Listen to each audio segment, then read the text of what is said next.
नमस्कार. आपण आपल्या प्रकृती पॉडकास्टमध्ये ओम सूर्याय नमः हा उपक्रम केला. आता दुसरा उपक्रम आपण ठरवलं होतं त्याप्रमाणे यावर्षीच्या गुढीपाडव्यापासून रामनवमीपर्यंत करायचा आहे. म्हणजे 30 मार्चचा गुढीपाडवा ते 6 एप्रिलची रामनवमी या काळात आपण करायचा आहे रसाहार. फक्त 8च दिवस आहेत. रसाहार म्हणजे फक्त द्रव पदार्थांचं सेवन, म्हणजे लिक्विड डाएट नाही. घाबरण्यासारखं काही नाही, अतिशय जमण्यासारखं आहे. थोडीशी लिमिट पुश करायला लागेल खरी, पण 8च दिवसांचा प्रश्न आहे आणि त्याच्याने तुम्हाला जे काही सुंदर वाटणार आहे ते तुम्ही अनुभवून बघाच. म्हणजे काय करायचंय हे मी आज सांगते. आपल्याला फक्त द्रव पदार्थ प्यायचे आहेत, पण त्याच्यामध्ये कुठलंही बाटलीबंद डबाबंद पेय प्यायचं नाही, कारण तो केवळ साखरेचा पाक असतो. त्यामुळे आपल्याला ते नाही करायचं. आपल्याला कुठलंही शिजवलेलं प्यायचं नाही, म्हणजे अमक्याचं सूप तमक्याचं कळण असं काही प्यायचं नाहीये. आपल्याला दूध आणि दुधाचे पदार्थ यांच्यापासून बनणारं काहीच घ्यायचं नाहीये. हा काय नन्नाचा पाढा लावलाय असं तुम्ही मला म्हणाल, पण हे वगळून सुद्धा खूप काही गोष्टी आपल्याला पिताळण्यासारख्या आहेत. म्हणजे बघा, अगदी सगळ्यात पहिल्यांदा मनात येणारी गोष्ट म्हणजे सगळ्या प्रकारच्या फळांचे रस. आता खूप प्रकारची फळं अजूनही बाजारात आहेत. त्या सगळ्या फळांचे रस तुम्ही काढून पिऊ शकता.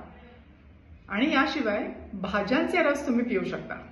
भाज्यांचे रस म्हणजे कुठल्या कुठल्या? सर्व प्रकारच्या पालेभाज्या, पालक आहे, चवळई आहे, राजगिरा आहे, लाल माठ, हिरवा माठ या भाज्या आहेत. या भाज्यांचा रस तुम्ही काढून पिऊ शकता. आणि याच्याबरोबरच विसरू नका की बेटाची पानं, भोपळ्याची पानं, या पण पालेभाज्याच आहेत, त्यांचा सुद्धा रस काढून तुम्ही पिऊ शकता. फळभाज्यांमध्ये सर्व प्रकारच्या वेलवर्गीय भाज्यांचे रस अतिशय सुंदर निघतात. म्हणजे काकडी, दुधी भोपळा, तांबडा भोपळा या सगळ्या प्रकारचे भाज्यांचे रस अतिशय चांगले निघतात. कोहळ्याचा रस चांगला निघतो. आवळ्याचा रस सुद्धा तुम्ही काढून तो पाण्यात मिसळून पिऊ शकता. नारळाचं पाणी पिऊ शकता. हे सगळे द्रव पदार्थ रस हे आपण 8 दिवस फक्त एवढ्यावर राहायचं आहे. आणि गळून गेल्यासारखं वाटेल का? हल्लकपणा येईल का? अशक्तपणा वाटेल का? आणि अशा प्रकारच्या अनेक शंका आता हे एवढं माझं 2 मिनिटाचं बोलणं ऐकेपर्यंत तुमच्या मनात सगळ्या येऊन गेल्या असतील.